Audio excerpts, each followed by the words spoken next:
For starters, I wanted to highlight this new, creator economy that exists. It's basically a system where individuals create and distribute content, products, and services to their audience, right? Bypassing the gatekeepers like traditional media houses. There are over 207 million content creators globally right now. And the global creator economy is said to be worth upwards of 156 billion. A lot of the type of creators that exist today didn't exist 10 years ago. It's a constant evolution within this economy of creativity. And, I think it's important for all of us to tap in some way, shape, or form. You never know what could happen, man. My challenge to everyone is to just create, just start creating. Pick a platform, pick a skill, pick something that you love to do, and just use that as your creative outlet.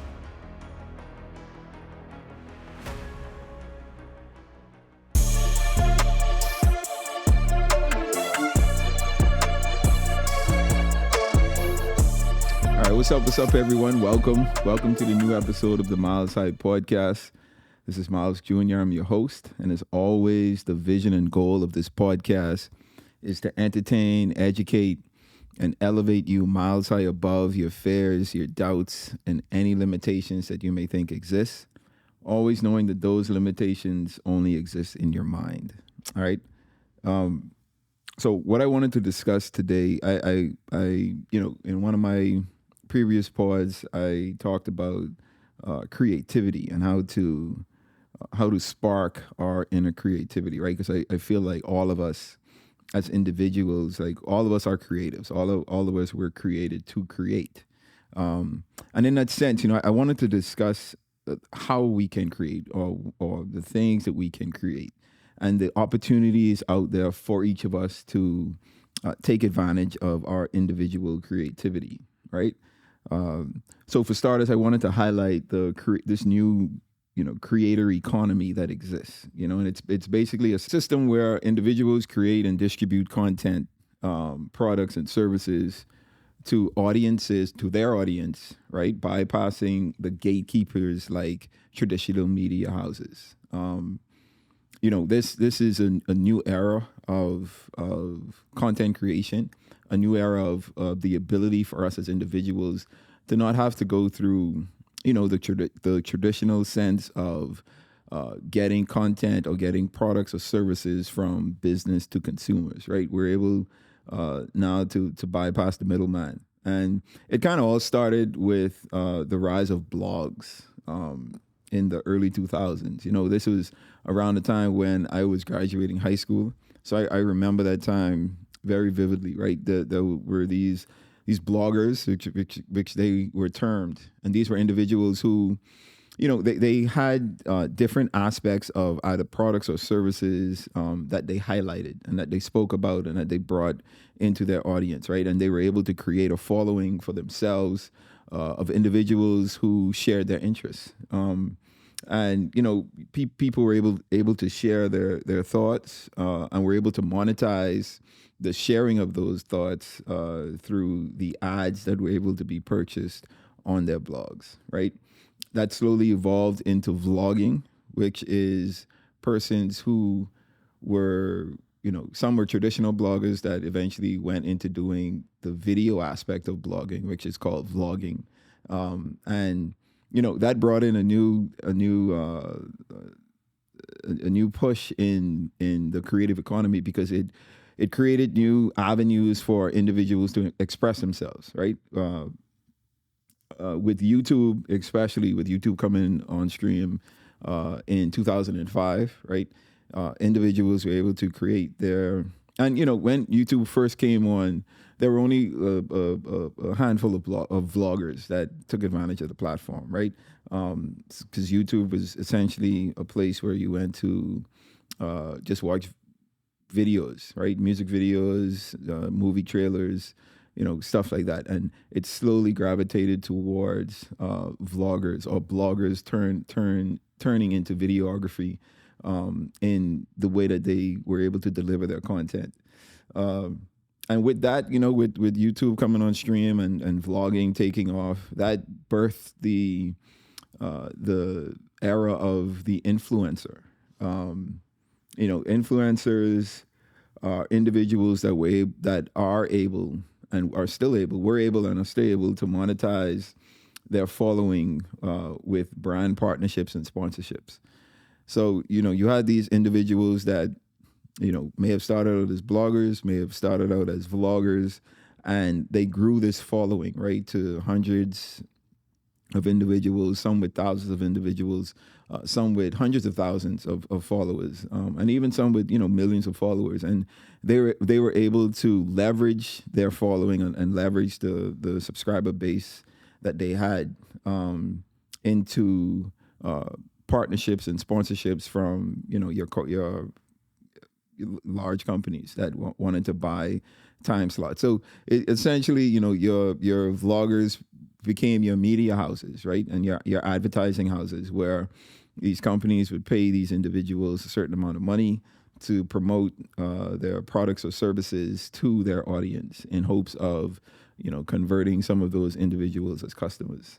And this allowed for the explosion of the social media platforms. Like once all of these things took off, it allowed for a number of other platforms to come on stream, and we just got an influx of like different platforms that offered a diverse ability for individuals to express themselves through content, right? So you had Instagram that was mainly pictures at the time when it initially came out. You had Twitter, where people were able to speak their mind. Now you have platforms like TikTok, where you have these short form videos, but they're quick and to the point, and there's just a variety of ways that these content are expressed on the platform. Now and then you have Twitch, which it houses streamers, right? People who literally sit in front of a camera for an extended period of time, whether they're gaming, whether they're just talking, whether they're just going through life and allowing you to come along with them. Then you have platforms like Patreon and Substack as well. All of these platforms have came about in the last 15 to 20 years, and it's all because of the boom of the creator economy, right? This economy that has been established because people have taken advantage of the skills that they possess in being able to create content, being able to create a space for themselves to connect with individuals that are like-minded or that share, the interests that they share. There are over 207 million content creators globally right now. And the global creator economy is said to be worth upwards of 156 billion. 156 billion, ladies and gentlemen. That's what the creator economy is worth. So, this new era of the way we can do business, or the way that we're able to create, the way that we're able to provide for ourselves, the opportunities are there. And I think it's important that we take advantage of it, right? Because you have different types of content creators. You have different levels of content creators. You have content creators that focus on fitness, right? You have your fitness content creators. I have one of the guys I brought on the pod earlier this year, or maybe even last year sometime. Theodore, right? He goes by Wolf. Well, it's Next Level Fitness, but we call him Wolf for short. That's his nickname. He does content creation on through his online platforms. He shows how to do particular workouts, how to push yourself beyond your limits or what you think are your limits. He provides some dietary recommendations depending on what your goals are. So there are these content creators that assist us, or that we can get assistance from when it comes to our fitness and our health. And then you have content creators that their primary focus is education, right? So they educate us on different things, whether it's finances, whether it's how to deal with kids, whether it's how to deal with relationships, whether it's how to develop ourselves, right? So there's this education space within the content creation economy, where you have individuals that plug themselves into different aspects and different topics, that they use to educate their audience. And then you have gaming, which has taken off in the last couple of years, right? I know when I was younger, growing up, if you had kids that would sit in front of the game for 4 or 5 hours, the parents would throw a fit, like, cut this game off and go do something productive, right? And in the era we live in now, like, gaming is productive. The gaming, like, individuals have been able to use their skills in being able to play a game, and convert that into being able to make a living, right? To make a substantial amount of money for themselves and their family. And then you have content creators that just does reviews. Now, for me, this is something that I feel is very effective, right? Because I'm a person that loves to travel. I love to go to new places that I haven't been to, or even places that I've been to. Trying to figure out, man, what else can I do in these areas?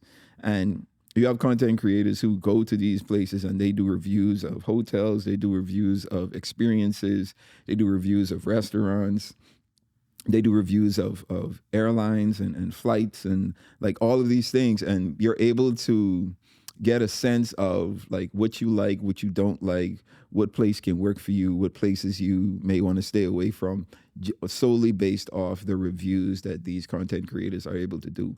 And they create their channels on these various platforms. I think YouTube is a large platform for this, especially for reviews. And you type in whatever it is you want to type in. So if I'm going to a city and I want to figure out, man, what's the best hotels to stay in this city, right? I would put in literally the best hotels to stay in, said city, and just kind of go through the videos and see which hotels kind of fits my preference. The same with the flights, right? Which airlines work best for me, which seating class, what I prefer on this type of airline. So these content creators are able to give, great reviews of these places that they have been to, and they share their experiences with us, and they do really well with it.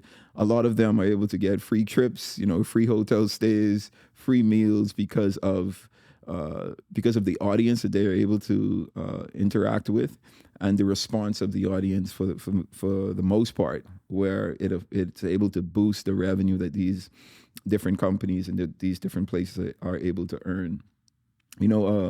A good example of this is Ryan's World, right? And I want to use this kid because, this little kid started. He's 12 years old right now, but he started, I think, when he was about 3, like super young. And all his parents had him do was kind of review toys, right? So he would look at toys, kind of review it, and other parents used his reviews and his interaction with these toys as a base for them to decide if they wanted to buy these toys for their kids. Turns out Ryan is a young genius, or maybe his parents are just geniuses. But Ryan had a lot to do with it, right? And he has been able to gain a subscriber base on YouTube of upwards of 30 million people. And the revenue that he's able to generate on an annual basis is $30 million. So we're talking about a 12-year-old kid that his sole, the main thing that he does is review toys, right? These toy companies that create these toys. It started out with him having to buy the toys himself and review them. Now he is inundated with a bunch of toys that these companies send to him now for free for him to review, because they understand the influence and impact that he has on his audience. And he's been able to make a great living for himself and his family. And he, can't even drive a car yet. And so it just shows the capabilities that the creator economy has been able to allow us to experience. And when I'm saying creating, like, doing a review, like, you're not creating anything. You're not physically creating anything, right? All you're doing is organizing content, right? You're going through an experience. You're either recording the experience over video, or you're taking notes on the recording, and you present that to your audience in the best way that you are able to. And usually the response from that, it determines whether you're able to make or monetize that content or not. But this is something that is continually evolving, right? Because these a lot of the type of creators that exist today didn't exist 10 years ago. So it's a constant evolution within this within this economy of creativity. And I think it's important for all of us to tap in some way, shape, or form. Like, for me, this podcast is something that I use to express myself, express my experiences, express my creativity, in a sense, right? And I share my thoughts and my views with you, the audience, and hoping that I'm able to impact and influence you in a positive way. And who knows what this is going to turn out to. 10 years from now, I may look back at this episode and be like, go watch this episode, right? See what I'm talking about, see where I'm at. And 10 years removed from that episode, here we are, right? We could be on a large stage in front of a large audience, and me high-fiving and hanging with my high milers out there. Hey, guys. So you never know what could happen, man. But my challenge to everyone is to just create, just start creating. Pick a platform, pick a skill, pick something that you love to do, and just use that as your creative outlet. Where I'm pretty sure you'd be surprised of the amount of individuals in this world that will gravitate to your content because of the way that they're able to relate it to themselves. All right. So the industry has changed from the hobbyist creators to full-time professional creators, right? So it went from people just doing it as a hobby, just something that, hey, this is fun to do, I'm going to do this, to now you have individuals doing this at like a 9 to 5, and they do it. It isn't even an 8-hour job, right? It's a 24-hour job. They consistently are working on their creativity in creating content, and it's allowing them to be successful in the different areas that they operate in. I think of some examples of creators that have really been able to do well for themselves, right? So one of the most subscribed person on YouTube today is an individual called Mr. Beast. Mr. Beast is a Caucasian, awkward guy, right? Wasn't popular in high school, wasn't a popular guy, in his neighborhood. But he had a skill. He had a skill of making people. He had a skill of entertaining people, and he created a YouTube channel. Started off with just doing challenges where, there's these things that they do where these different challenges come about, and he would just take on the challenge. And his experience with the challenge was entertaining, right? It was either funny, it was either like a wow experience. Like there's this group of individuals who used to be on MTV back in the day that used to do like these crazy challenges. Like one of the guys' name was Bam Magera. Um, yeah, so jackasses, right? So these guys used to just do a bunch of like crazy stunts, right? And like some of the stunts they got hurt, like some of the stunts they hurt someone else. Like it was just craziness, right? So think of that era of television, and now transition that into like personal persons YouTube channels, and they just do a bunch of these different stunts for our entertainment. And just as successful as the show was on MTV, it's even more successful now on these video platforms. And Mr. Beast has been able to convert his success into starting his own company. He's a very big philanthropic individual. He gives away a lot, does a lot for others, and he's been able to garner a net worth. They say his net worth is around $1 billion now, right? So you have someone who has started from nothing, just started from picking up a camera, turning the lens on himself and recording, to now he's a full-fledged company. He's a full-fledged brand, right? And then you have individuals like Kai Cenat. Now, 4 years ago, I didn't even know who Kai Cenat was. Like, I started to hear his name, and I was like, man, who's this kid people keep talking about? And I don't understand what he does. Like, I always see him in the front of a screen, talking to the screen, and he's very, hyper, like super loud and energetic. And it's like, man, I don't understand what's going on.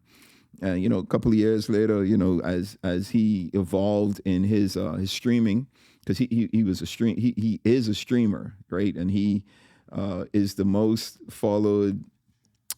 subscribed streamer on Twitch, and he has a subscriber base of, I think it's upwards of 300,000 people.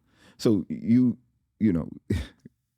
the subscription isn't just you clicking a button and saying, hey, I'm going to follow and subscribe to this person. Subscription is, I'm going to pay, I think the minimum amount on Twitch is about $5, right? So I'm paying $5 to be a part of this individual's community, right? And he has over 300,000 individuals subscribed to him. So, you guys can do the math, right? He's doing very well for himself. And it's all because of him, taking advantage of the platforms and the opportunities that are available to him. And then you have other streamers like, Aiden Ross, and, Kai has a group called AMP. And man, there's like, my wife and I always have this conversation. And I'm like, man, there are 8 billion people in this world, right? And, like I said earlier, there's over 207 million content creators that exist in the world today. And I'm sure that number is constantly growing. But it's impossible for us to know everyone, right? I'm always coming across, like, as I go through the different YouTube things that pop up on my timeline, always coming across someone new. And the algorithm is set to where if you click on a certain video, it's going to recommend and introduce you to like other videos that are similar to the ones that you click. So you're constantly being introduced to like new individuals, and it's like, man, these people have millions of subscribers, and I've never heard about them, right? So same with streamers, same with all content creators on different platforms. Like there's space for everyone. There's space for the content that you have been thinking about creating that you aren't sure about because either you're scared or you think people are gonna make fun of you. Sometimes we just have to get out of our own way, because we never know the things that we put out there, the things that we create, how effective it's going to be, not only for the individuals that we're presenting it to, but for ourselves, right? Being able to make a living for ourselves. And the streamers have now turned into like radio or like the TV. Like very rarely do individuals watch like network television now. It's dying. I saw a stat recently where it says, in the next 10 years, network television won't exist. And you can see that, right? Because all of these network houses are transitioning into online-based platforms, right? And you have, like, for example, the NBA has now partnered with Prime, Amazon Prime, have partnered with YouTube.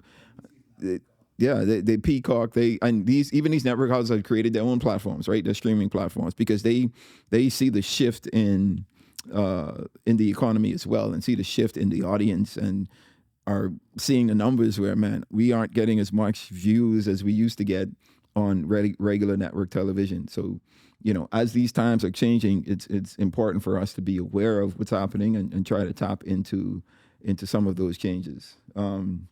And what I was saying was, some of these streamers are, I saw in the U.S. presidential race right now, You had Trump, who is trying to be the next president of the United States, or he's doing his campaign. And on his campaign trail, he sat with one of these streamers, right? So you have the potential president of the free world sitting, the former president and potential new president or next president of the free world, sitting with the streamer Aiden Ross and doing an entire interview with him. Let's think about that. You have a kid, right? Essentially, he's a kid. I think he's about like in his early 20s, maybe, and like you would never have thought that you would have someone on Trump's level or someone aspiring to be a president sitting down with a kid doing an interview.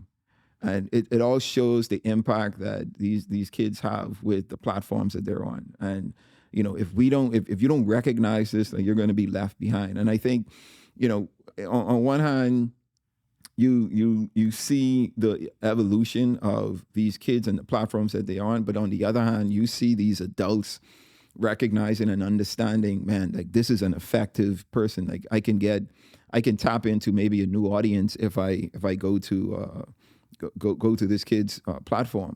So they no longer have to just go to radio stations and do interviews or go to these different TV stations and TV networks and do interviews. Like they can go to a kid's home because that's where most of them stream from and get set up and have an interview. And certain parts of the interview can go viral and it can bode well for the campaign or your products or the services that you're offering. So I'm just trying to show like this growth and this evolution in the creator economy that is happening right before our eyes, and I think it's important that we kind of recognize it and try to take advantage of it. Now, with every good thing that comes about, it always comes along with challenges, and there are a lot of challenges that the creator economy has produced. And I just wanted to highlight a few of them for us, right? So one of the major challenges that I see is platform dependency. My whole thing with these different platforms is who owns the content, right? That's always the big question. If I'm creating a YouTube channel and I'm posting all of this content to YouTube, if YouTube wakes up one day, or the owners of YouTube wake up one day and be like, "Yo, we're shutting down," and the platform is no more. You have no more content. You have no more subscribers. You have no more ways to monetize the content, right? Because it's a platform we don't own. So there's always this dependency on the platform that you're housed on, or the platforms that you're submitted to. And then you have to submit to the way that they do business, right? You have to follow their rules, follow their guidelines, or you could be excommunicated. They could remove your channel. They could remove your content, and even with the content that you're creating, like they make money off it, right? We all know that YouTube pays 1/10 of the value of your content to you, which means they're keeping 9/10. Which is a crazy exchange, right? Because you're doing all the work, they're making the most money. But it's a compromise we have to do to play the game on their channel. So it's always good to be as diverse as possible with across all the platforms, right? So if you have a YouTube channel, also establish an Instagram presence or a TikTok presence or a Twitch presence, or whatever the next big social media platform that's going to come about in the next 10 to 15 years. As they gain popularity, it's always good to tap into them and just kind of transfer your subscriber base or your fan base across these different platforms, so that you're not solely dependent on just one of the platforms. The next thing is the constant pressure of relevancy. These content creators, there's this pressure to say, okay, I need to remain relevant in this space, right? So which means I have to continue to create content. I have to continue to not only create content, right, but keep people in tune with what it is that I'm doing and keep them interested in what I'm doing. And that usually comes with like some outlandish stuff, right? So you get these content creators now who are getting in trouble with the law because they're just doing a whole lot, and it's creating sometimes chaos, right, in different cities, in different communities.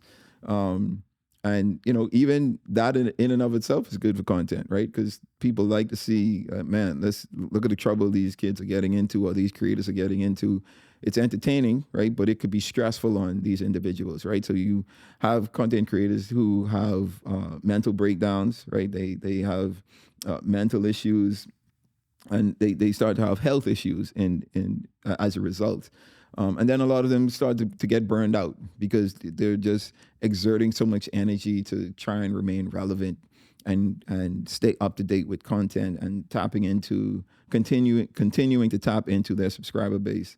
That it causes them to just be empty vessels, right? And that's never good. So the pressure of relevancy and the consequences of being burnt out and having health issues is always a challenge, especially in this new age of the creator economy.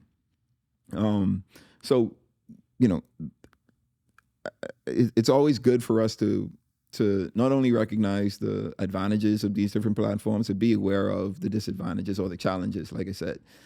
So those are two of the main challenges that I wanted to highlight, and just to make you aware of. So as you develop, like as you go into it, you're thinking about these things and thinking of ways to best avoid them, right? And to ensure that as you build your platform, as you continue to create this content, you're thinking of ways to avoid being dependent on any one particular platform, and to not get burned out. And this, I just wanted to lean into the dependency of platforms. I'm big on like ownership, right? So I try to always encourage content creators, like as you tap into these different platforms, be it YouTube, be it Instagram, be it TikTok, like whatever it is, create your own platform, right? Create a website for yourself, create an app for yourself, whatever it is, create something that you own that no one can affect, right? And as you gain notoriety on these other platforms, channel people to your platforms, the things that you control or the things that you have the most control over. And I think like that would avoid you being dependent on like just one of these popular platforms, right? Because if the platform shuts down, like you still have your personal platform where people can tap into you and stay connected. And I think that's why some bloggers have been able to remain so successful, because most bloggers, when at the time when blogging was popular or more popular than it is now, they created their own websites, right? So they had their websites that you can, if you wanted to find out what this person said or what they were saying or what they were doing, you would tap into their website. And I think a lot of these younger kids today, like they don't think along those lines. They don't think of like ownership of the content. But I think, let's not give all of the content away to these different platforms, right? Let's try to retain ownership of these of the content that we create. And the way that we're able to do that is to, create the platforms for ourselves. And I would say, just mimic the platforms that you're most successful on. So if it's a YouTube, if you have a YouTube channel that's very successful, try to create a website or a platform for yourself that you own that's similar to YouTube. Like it's not like you're not going to get in trouble for it, right? Because you're not stealing anything. You're just creating the content and laying it out the way that your audience is used to, but it's just on a different platform. It's on one that you own. So let's talk about the future of the creative economy, right? We have AI content creation that's in a boom phase right now, right? It's getting super crazy, right? It's good, right? I commend it. I like it, right? It makes life easier, but it's annoying for me personally, right? I've had experiences with AI content creation where, folks are taking an individual, using their image and name and, using AI voice creation to have this person or appear to have this person say whatever it is that they want to say. The laws haven't caught up with the evolution of the technology as yet.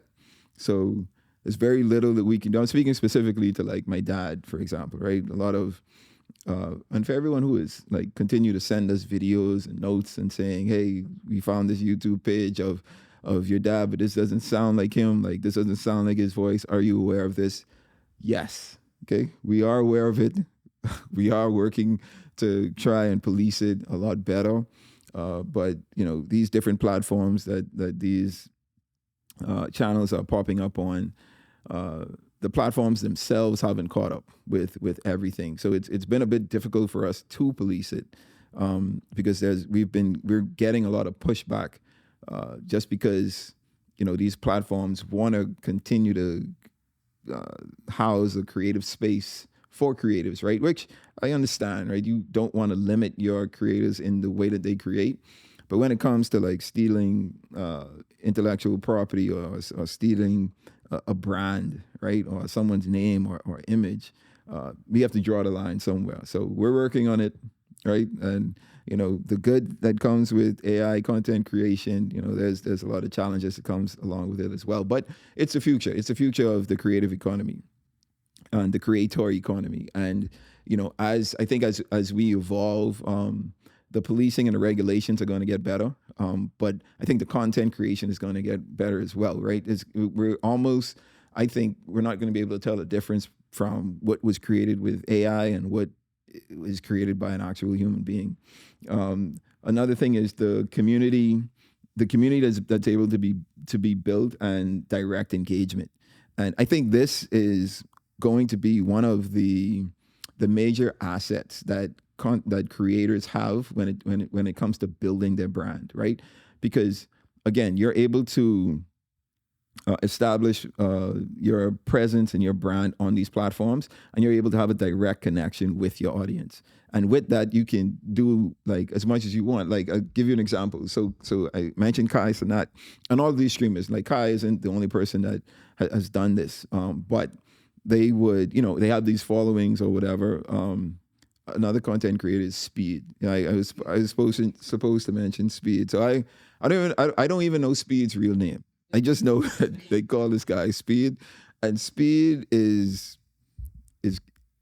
that boy crazy. Okay, he is but crazy in a good way, right? He is like super athletic, super energetic. Like Speed can do a whole lot of things, but people love him, right? And it's like, but this guy is a bit too wild for me, right? He's loud, he's obnoxious, he's like, but he has fun doing it, and these kids, and when we talk about direct engagement, like they would travel to like different states, different cities, even different countries, right? And they would announce to their fan base, "Hey, I'm here in XYZ city, just pop up on me," and it would turn into complete mayhem, right? There would be thousands of kids, thousands of individuals that come to the location where these streamers are, and they would crowd the streets. They would crowd the stores. It would just become a ruckus, right? And Kai did it in New York a couple of years ago, and he ended up getting arrested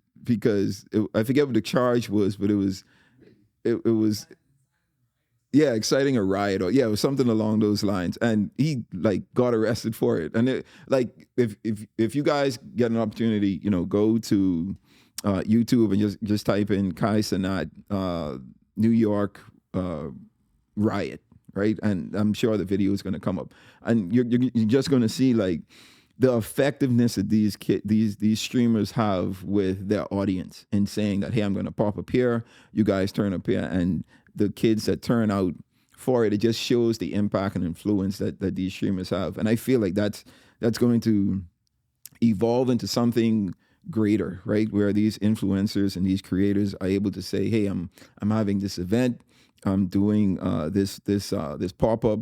I'm going to be in this city. I'm going to be in that country.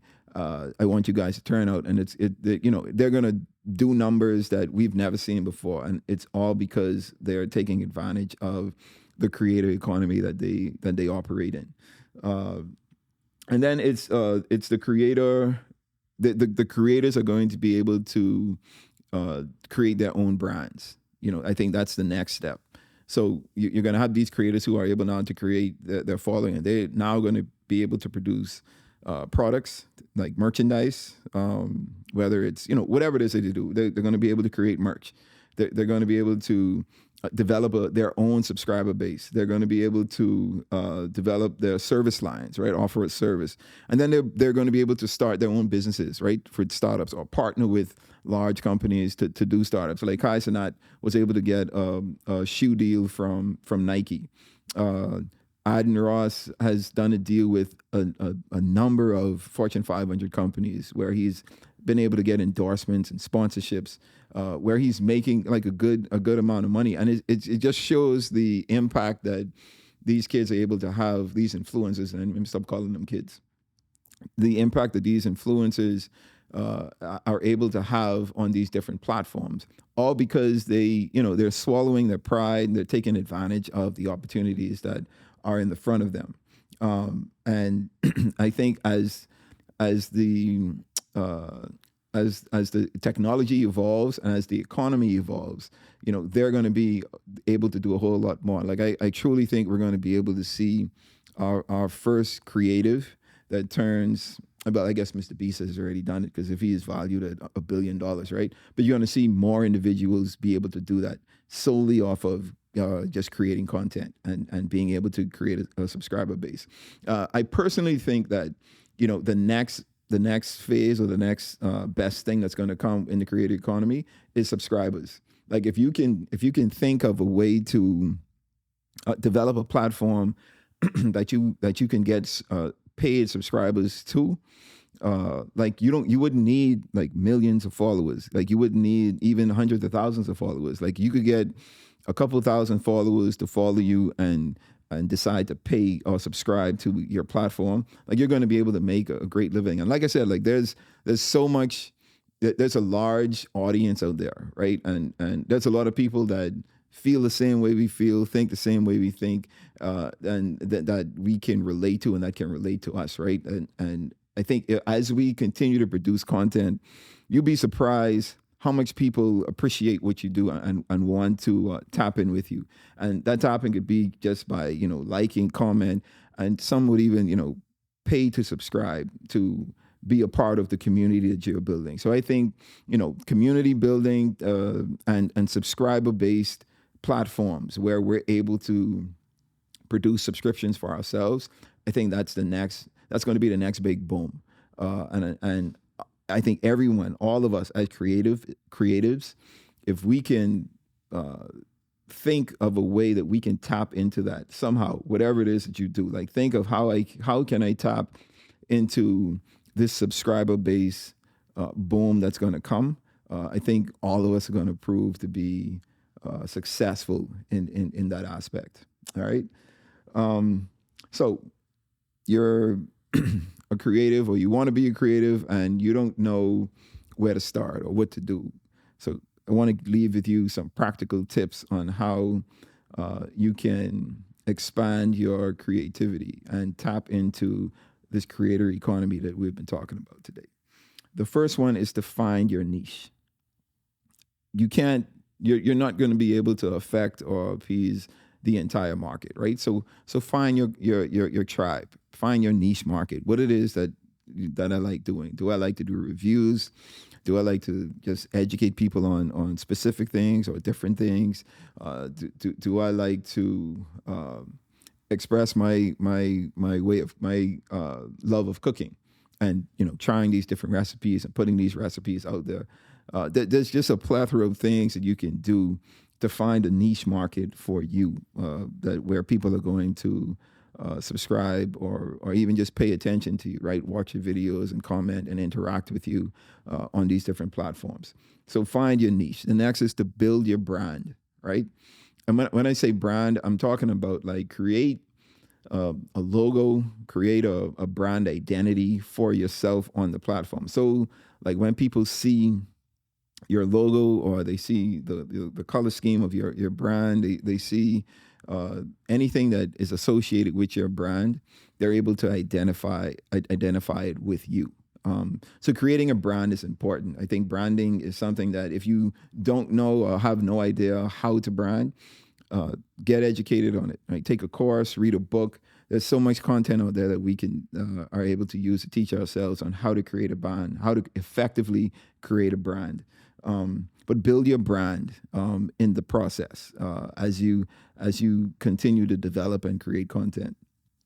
And then the next thing is to monetize, find the best ways to monetize the content.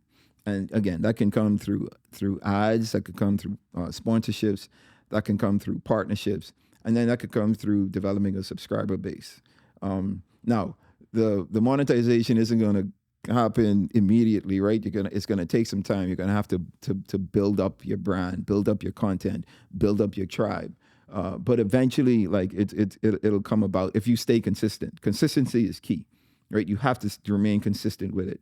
That's why it's important to find a niche market that is effortless for you, right? It's not something that you see someone else doing and you want to imitate that, but eventually you're going to get burnt out because it's not something that's fun to you or something that you like to do, right? So you find something that is easy for you to do, comes natural to you, something that you're able to create content in and with, and create relatable content at that, and then be able to have an audience that's able to tap in with you on these various platforms. And then finally, stay authentic and ethical. I think audiences love and are drawn to genuine people, right? People that they can relate to. I always tell people, like, man, the best person that you can be is yourself. And the best story that you can tell is your story. That's all it is. That's all authenticity is. Authenticity is being you. Just showing who you are, the type of individual that you are, on a continual basis. And the more consistent you are with that, the more people are going to believe who they see and who you say that you are. And they're going to be able to, those that relate to you are going to be able to tap in with you and want to tap in with you and become a part of your tribe. So remain authentic. There's too much individuals out here trying to do the same things, right? And it's not effective because, it's not authentic. People genuinely love authenticity, and they express themselves and express their love for individuals because they're able to see them as genuine, and they're able to relate to them on many levels. And I think that's the most important thing, right? To be authentically us, because no one else could be us, right? There's no one else that could be me. No one else could do the things that I do and say the things that I say, not the way that I do it. Right? You can do it your way. You may do it better your way, however you want to term that. But authenticity is key. So try to remain authentic. All right. So that's just some tips for individuals that are thinking of jumping into the creative space. You want to create your platform in this creative economy. It's open for everyone, right? There's no limitation to who can become a part of this creative space, how to become a part of this creative space, what you can do, or how you can do it. It's a large opportunity that I feel like all of us should be taking advantage of in whatever way is comfortable to you. I've said a whole lot of ways that you can become a creator, but I've also not said a whole lot more of possibilities that exist. So just find what works for you, find what you're comfortable with, and let's create, man. Let's create. Let's tap into not only our creative space, but let's tap into the individuals that need us, right? That need us to create, to inspire and empower them to do the same. All right. So for the milestone for today, I want to leave with you this. Let me just pull it up. All right. So today's milestone is simply this. You are the creator of your own destiny. That's it.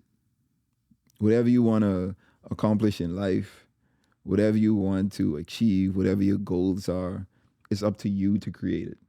Right? It's your desires, it's your skills, it's the potential that you have, but you're the creator of your own destiny. So let's stop complaining about what we don't have and what we can't do, but let's start to look at, man, what do I have? Here's the opportunities that exist. Here's the skills that I possess. How how can I take advantage of this to create something good for myself and my family? All right, because you are in full control of that. All right. So with that brings us to the end of this episode. My challenge to you is just to continue to create. For those of you who are already creating, and for those of you who haven't started, let's start to create, man. Start to leave something behind, right? And to leave this world empty, right? Let's die empty. Let's get all of our all of the purpose that we have been sent to this earth with. Let's get it out. Let's leave everything behind for our kids, for the next generation to take advantage of. So I'm encouraging you with that, right? It's always the vision and goal of this podcast is to entertain, educate, and elevate you miles high above your fears, your doubts, and any limitations that you think exist. Always knowing that those limitations only exist in your mind. All right, until next time, you guys stay blessed.